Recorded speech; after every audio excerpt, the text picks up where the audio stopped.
Welcome to study channel. मेरा नाम है मोहम्मद कैसर। बात करेंगे दोस्तों नए आयोग के संबंध में लेटेस्ट अपडेट की। लगातार इस समय सूचनाएं निकल कर आ रही हैं कि नए आयोग पर काम हो रहा है, लेकिन इसी के साथ साथ हाईकोर्ट ने प्रेशर बनाया है और कहा है कि परीक्षाओं को जल्द से जल्द कराया जाए। तो पुराने आयोग से परीक्षाओं पर भी विचार शुरू अब हो गया है। देख सकते हैं चुनाव बाद असिस्टेंट प्रोफेसर की भर्ती शुरू होने के आसार हैं। निकाय चुनाव की प्रक्रिया इस समय चल रही है और अपडेट निकल कर आ रही है कि आचार संहिता समाप्त होने के बाद हो सकती है नए सदस्यों की नियुक्ति और कोरम पूरा होने के बाद ही घोषित की जाएगी लिखित परीक्षा की तारीख।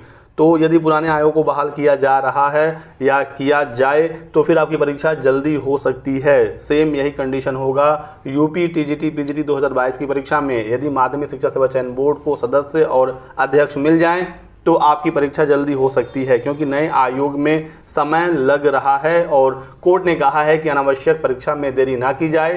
सिर्फ प्रारूप पास हुआ है नए आयोग का और इस आधार पर आप सभी भर्तियों को रोक दें, सभी परीक्षाओं को लटका दें, ये न्याय संगत नहीं है। तो अच्छी खबर है दोस्तों, देख सकते हैं नगर निकाय चुनाव के बाद विज्ञापन संख्या 51 के तहत प्रदेश के अशासकीय सहायता प्राप्त महाविद्यालय में असिस्टेंट प्रोफेसर भर्ती शुरू होने के आसार हैं। चुनावों की अधिसूचना समाप्त होने के बाद यूपीएचईएससी यानी उत्तर प्रदेश उच्चतर शिक्षा सेवा आयोग को नए सदस्य मिल सकते हैं। आयोग में अध्यक्ष का पद फरवरी के पहले सप्ताह से खाली है, वहीं सदस्यों के 6 में से 4 पद खाली हैं। ऐसे में कोरम पूरा न होने की वजह से ये परीक्षा नहीं हो पा रही है। सूत्रों का कहना यह है कि शासन स्तर से संकेत दिए गए हैं कि आयोग भर्ती परीक्षा की तैयारी में जुट जाए। ऐसे में शासन जल्द ही आयोग में नए सदस्य और अध्यक्ष को नियुक्त कर सकता है। हालांकि फिलहाल नगर निकाय चुनाव की आचार संहिता लागू होने की वजह से अभी कोई बहुत बड़ा ऐलान तो नहीं देखने को मिलेगा सरकार की तरफ से, लेकिन बहुत ही जल्द स्थिति स्पष्ट हो जाएगी। इसी के साथ साथ असिस्टेंट प्रोफेसर भर्ती के संबंध में एक और अपडेट है कि अब 400 प्रोफेसरों की नौकरी पर कोई संकट नहीं है। अंतः संबंध विषयों के मामले में शासन यूपीएचईएससी के निर्णयों पर मुहर लगा दी है। 7 साल से एक विवाद चल रहा था, मैं आपको शॉर्ट में बता दूं ये विवाद क्या था। तो वर्ष 2016 में जारी विज्ञापन संख्या 46 के तहत पहली बार लिखित परीक्षा आयोजित की गई थी और इसी विज्ञापन से अंतः संबंध विषयों का विवाद भी शुरू हो गया।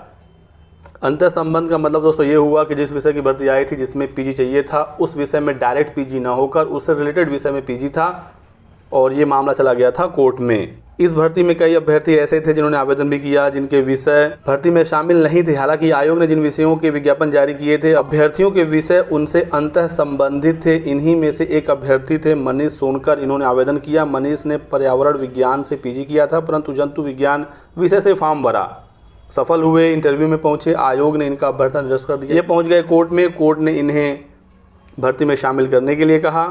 आयोग ने भी एक कमेटी बनाई और उन्होंने अभ्यर्थी के दावे को सही पाया। तो ये जो मामला था वो अब क्लियर हो गया है और अंतः संबंध से जुड़े जो छात्र होंगे उन्हें नौकरी नए विज्ञापन में भी मिलेगी। और देख सकते हैं विज्ञापन संख्या 51 के तहत जो 1017 पदों पर भर्ती चल रही है जिसकी परीक्षा होनी है, यहाँ पर भी अंतर विषय वाला जो रूल है वो जारी रहेगा। बात कर लेते हैं यूपी टीजीटी पीजीटी एग्जाम के संबंध में क्या जानकारी है। तो नए आयोग पर डिपेंड करेगी चीज़ें। यदि नया आयोग जल्दी गठित हो जाता है तो उससे परीक्षा होगी, लेकिन नया आयोग गठित होने में समय जरूर लगेगा। निकाय चुनाव के बाद नए आयोग को गठित करने की तैयारी जरूर है, लेकिन दोस्तों यदि नए आयोग का प्रारूप इस महीने कैबिनेट से पास भी हो गया तो भी पूरी तरीके से नियुक्तियों में नए आयोग को तैयार करने में समय लगेगा ही लगेगा। इसी वजह से छात्रों की कोशिश है कि पुराने आयोगों से परीक्षा करा ली जाए। कोर्ट ने भी कहा कि यदि नए आयोग में समय लग रहा है तो आप पुराने आयोगों को बहाल करिए और वहाँ से परीक्षाएं कराइए। सीएम के सामने बहुत ही जल्द संशोधित प्रस्ताव नए आयोग का पेश होने वाला है। देखते हैं कि नया आयोग कब तक गठित होता है, लेकिन फिलहाल तो समय लगता हुआ दिख रहा है और इस साल के अंत तक ही नया आयोग तैयार हो पाएगा। परीक्षा आपके इस साल के अंत तक नहीं तो अगले साल तक चली जाएगी। यदि नए आयोग से परीक्षाएं हुई तो बेहतर तो यही होगा मेरे अकॉर्डिंग, पुराने आयोगों को बहाल कर दिया जाए। आचार संहिता समाप्त होते ही दोस्तों चीज़ें बिल्कुल स्पष्ट हो जाएंगी। बाकी जो भी अपडेट और जानकारी निकलती है सूचना आपको दिया जाएगा। आप हमारे साथ बने रहिएगा, वीडियो को लाइक ज़रूर कर दें और चैनल को सब्सक्राइब करके बेल आइकन दबा लीजिए ताकि आपको इसी प्रकार की सभी लेटेस्ट और ऑथेंटिक इन्फॉर्मेशन मिलती रहे। Thanks for watching.